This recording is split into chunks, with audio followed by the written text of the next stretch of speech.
At 3:22 a.m. on March 4, 2026, the Combat Information Center of USS Jason Dunham registered a surface contact at bearing 047, range 31 nautical miles, moving at 11 knots on a heading that placed its projected track across the centerline of the southbound commercial corridor in the northern Arabian Sea. The contact was not unexpected. Since the commencement of Operation Epic Fury on February 28th and the subsequent collapse of the October 2025 U.S. Houthi ceasefire, the Arabian Sea transit lanes had become a geometry problem, one that the ship's intelligence officer had been working continuously for 61 hours. The commercial corridor ran northeast to southwest, 200 miles off the Yemeni coast. It was the only viable deepwater routing available to tankers and container vessels attempting to bypass the chaos in the Red Sea and reach the Indian Ocean without transiting waters that had become, in the space of 72 hours, the most heavily contested maritime environment since the Second World War. USS Jason Dunham was the only U.S. TOO Navy surface combatant currently positioned to cover it. She had been detached from Carrier Strike Group 8 4 days earlier and repositioned to her current patrol zone as a direct result of the intelligence picture that had emerged in the 48 hours following the February 28th strikes. The picture was not ambiguous. Houthi political and military leadership in Sana'a had convened an emergency session within hours of Ayatollah Ali Khamenei's elimination in Tehran.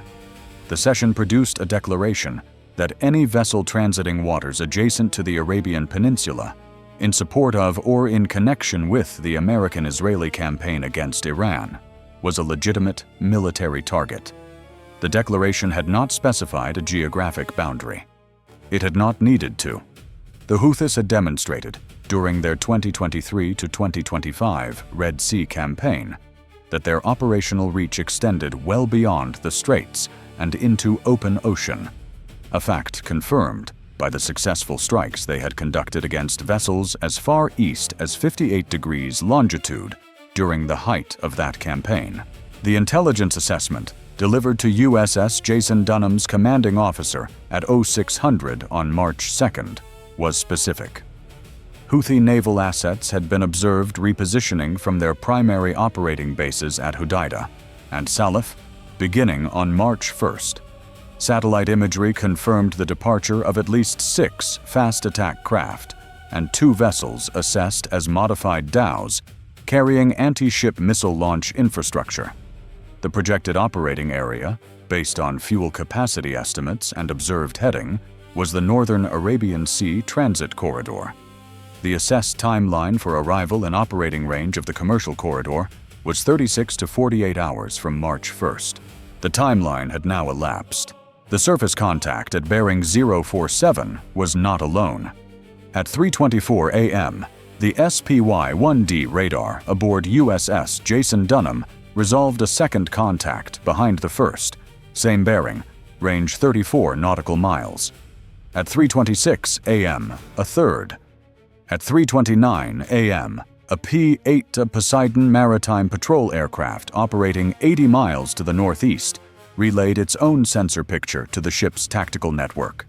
6 surface contacts, clustered in 2 groups of 3, moving in coordinated formation on a convergent course with the commercial corridor. The P-8A's electro-optical sensor had resolved the lead contact as a fast attack craft, consistent with Houthi-operated Tornado-class vessels. The remaining 5 were assessed as a mix of fast attack craft and modified commercial dhows. The dhows concerned the intelligence officer more than the fast attack craft. Fast attack craft carried guns and short-range rockets.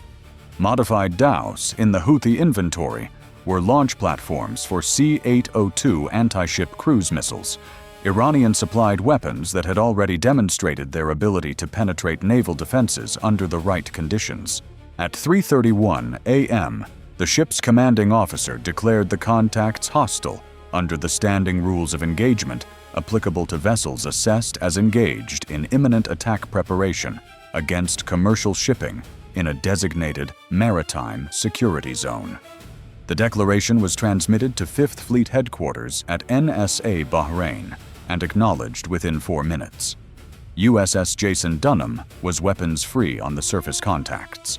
At 3:33 a.m., the commercial vessel coordinator aboard the P-8A transmitted emergency navigation warnings on the international maritime distress frequencies to all vessels in the southbound commercial corridor. 12 vessels were currently in the corridor. The nearest was a Panamanian-flagged crude oil tanker carrying approximately 270,000 metric tons of Kuwaiti crude, currently 38 nautical miles southwest of USS Jason Dunham's position. Behind it, strung across 80 miles of open ocean in a loose convoy that had formed organically over the preceding 18 hours, as masters sought mutual proximity for psychological comfort, were a Korean container ship, 2 bulk carriers registered in the Marshall Islands, a Singaporean chemical tanker, 4 additional crude carriers of various flags, and 3 vessels whose AIS transponders showed them as general cargo ships, but whose tonnage and draft readings were inconsistent with their declared cargo manifests. The commercial vessel coordinator ordered all 12 to execute emergency course alterations to the southeast and increase speed to maximum. 7 complied immediately. 3 took between 8 and 16 minutes to respond, time that the ship's operations officer tracked with the specific frustration of a person watching a clock count down a number they cannot change. 2 did not respond at all. Their AIS transponders went offline at 3:38 a.m. They would not be heard from again until 11:45 a.m., when they were located by a search asset and confirmed to have reversed course north toward Oman under blackout conditions, a decision made by their masters without notifying anyone. By 3:40 a.m., USS Jason Dunham had closed the range on the Houthi surface group to 24 nautical miles and was maneuvering to interpose herself between the threat axis and the corridor. The tactical geometry was uncomfortable. 6 contacts, 2 groups, spread across a 14-mile front, approaching from the northeast while the commercial vessels she was protecting were to her southwest. Any engagement she initiated against the northeastern group would require her to orient her primary weapon systems away from the most valuable assets she was covering. The commanding officer placed the ship in a modified defensive posture, not optimal for offense, positioned to maintain weapons coverage across the maximum arc simultaneously. At 3:44 a.m., the P-8A crew reported visual observation of launch activity from the 2nd dhow in the northeastern contact group. The observer described a pale exhaust plume rising from the vessel's midships position, consistent with a cold launch canister ejection sequence. The contact had fired. Track designation from the SPY-1D came 1.8 seconds after the P-8A report. The inbound was classified as a C-802 anti-ship cruise missile, sea skimming altitude, bearing 049, speed approximately 860 kilometers per hour, closing. Estimated time to impact on USS Jason Dunham, 4 minutes and 12 seconds. The tactical action officer initiated an SM-2 engagement sequence at 3:44 a.m. and 31 seconds. The first Standard missile left its vertical launch cell at 3:44 a.m. and 39 seconds. The deck shuddered with the ignition pressure. The CIC smelled of electronics and the faintly chemical bite of propellant gases that had found their way through a ventilation joint that maintenance had flagged 2 weeks ago and not yet sealed. The SM-2 intercept was clean. The C-802 was rendered inoperable at 3:46 a.m., 11 nautical miles from USS Jason Dunham, its debris impacting the water in a pattern that the radar showed as a brief, bright clutter bloom before fading. The second launch came from the first dhow, 38 seconds after the first. Then a third launch from a fast attack craft that had separated from the northeastern group and was now running at flank speed on a bearing designed to reduce the intercept geometry available to the ship's weapon systems. The Houthi commanders were not operating blind. They had studied the engagements of 2023 and 2024 with the attention of students who understood that their next exam was live fire. They knew that a single SM-2 engagement sequence committed the tactical action officer's attention to a specific threat axis for a defined window. They knew that a fast mover approaching from an oblique angle during that window was harder to service. They had planned for it.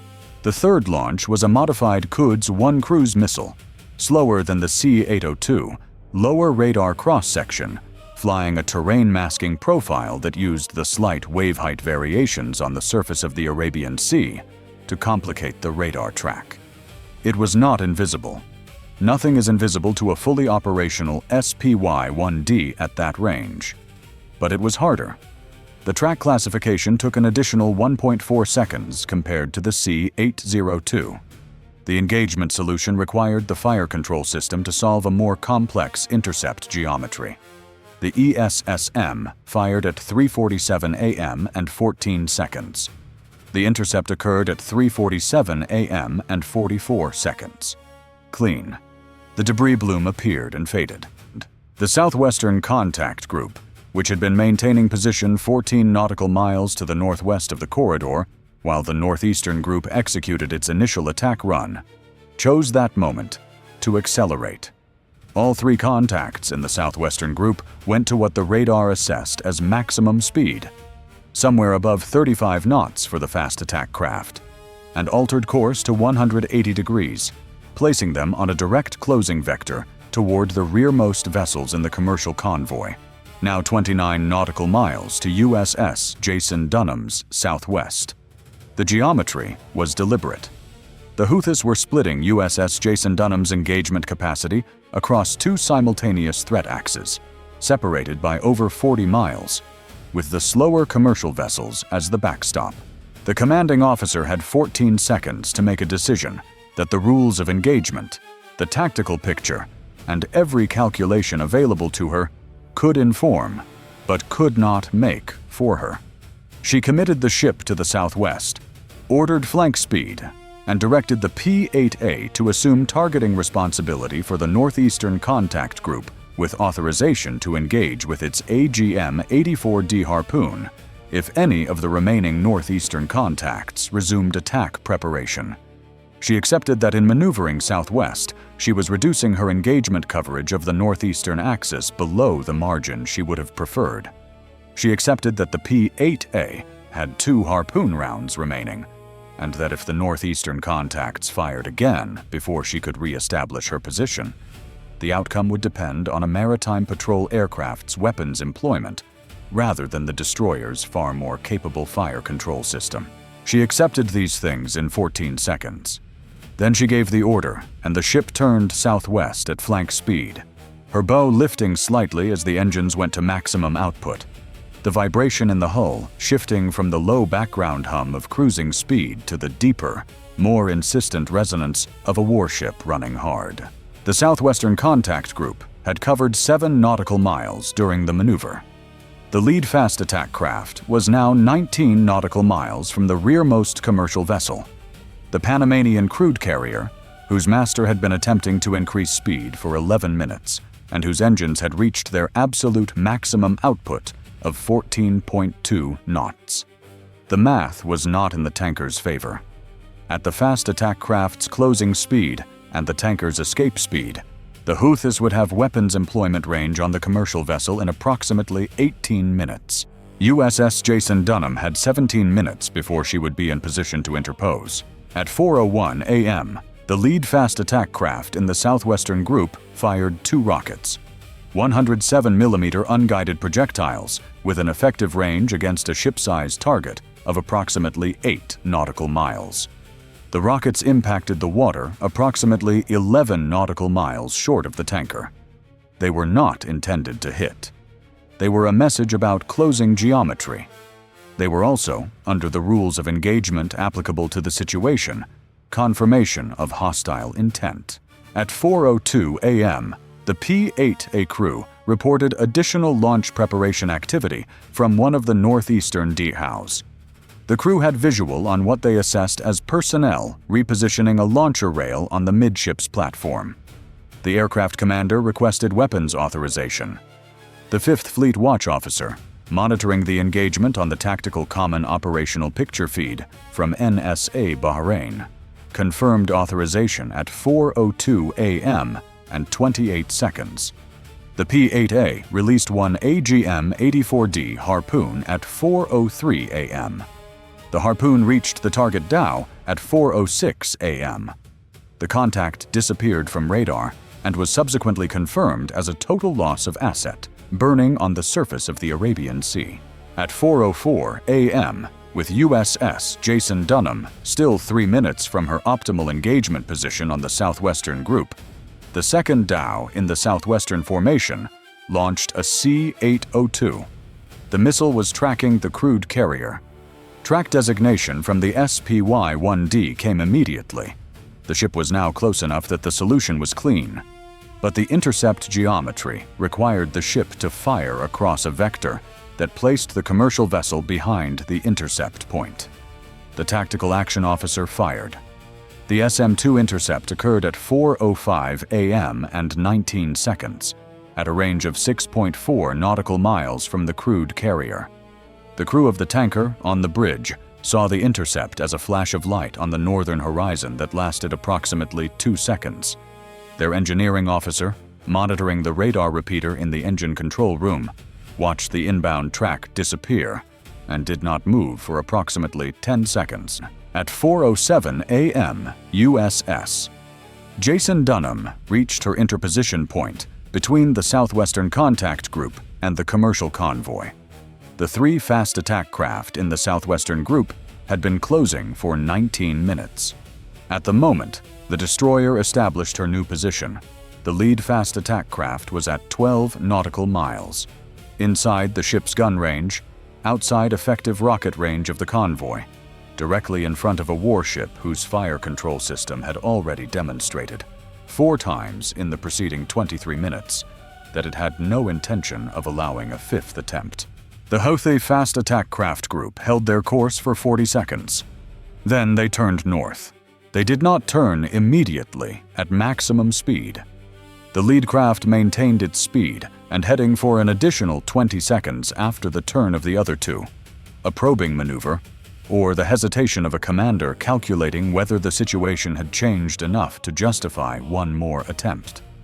The SPY-1D tracked the hesitation with complete precision. The tactical action officer's hand did not move from his engagement panel. The lead craft then also turned north. All 3 accelerated to what radar assessed as maximum speed. They ran.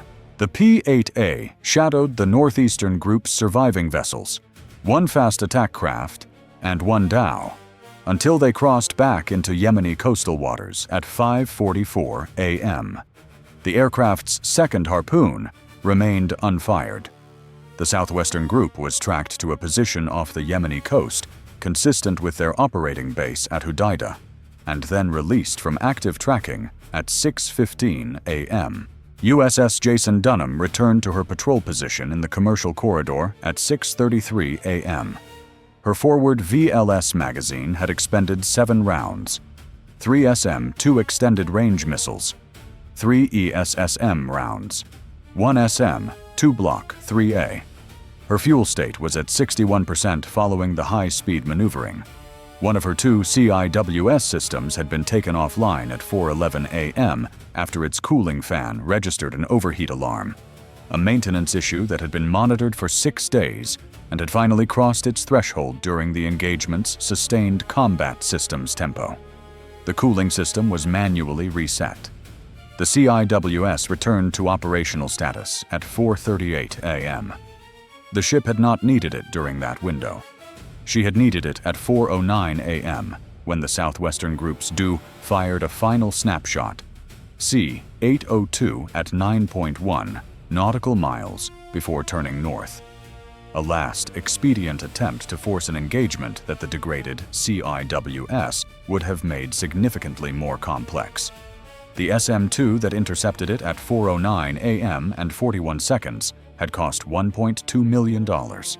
The margin on the CIWS timing was 22 minutes. The operations officer logged the CIWS maintenance flag as closed at 4:38 a.m. She did not log the 22 minutes. Some numbers do not belong in the official record. They belong in the memory of the people who were in the CIC when the cooling fan alarm sounded and the seconds counted down. At 7 a.m., the 12 commercial vessels that had been in the southbound corridor resumed their transits. 10 had complied with the emergency navigation order and altered course. 2 had made their own decisions and survived by luck of geometry. The Panamanian crude carrier's master filed an incident report with the International Maritime Organization at 8:15 a.m. His report described a flash of light to the north at 4:05 a.m. and a period of approximately 90 minutes during which his vessel had maneuvered at maximum speed on instructions from an unidentified warship broadcast on Channel 16. He reported no damage to his vessel. He reported that his crew was shaken.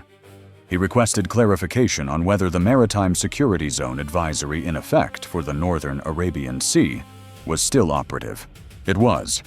It remained operative for 19 more days. The numbers, recorded in the after-action summary, submitted to 5th Fleet Headquarters at 0900 on March 4, 2026. 6 Houthi surface contacts engaged during the March 4th interdiction operation. 7 anti-ship munitions launched by Houthi forces. 4 C-802 cruise missiles. 2 Quds, 1 variants. 1 107mm rocket salvo assessed as harassment fire. 5 inbound anti-ship missiles intercepted by USS Jason Dunham's weapons systems. 1 Houthi dhow rendered a total loss of asset by P-8A Harpoon strike. 7 VLS rounds expended. 12 commercial vessels in the corridor at time of engagement. 0 commercial vessels sustained damage. 1 CIWS offline for 22 minutes during the engagement's most critical phase. Margin between CIWS restoration and the final Houthi missile launch, 0 minutes, 19 seconds in the favorable direction. 1 crude carrier carrying 270,000 metric tons of cargo that reached Colombo, Sri Lanka, 6 days later, without its crew ever knowing how close the margin had been. The Arabian Sea does not mark what almost happened. It only records what did. The distance between those two things, on March 4, 2026, was measured in seconds, in cooling fans, and in the absolute refusal of 1 ship and her crew to let the corridor close. The record stands. The sea does not forget the ships that hold the line when there is no one else to hold it.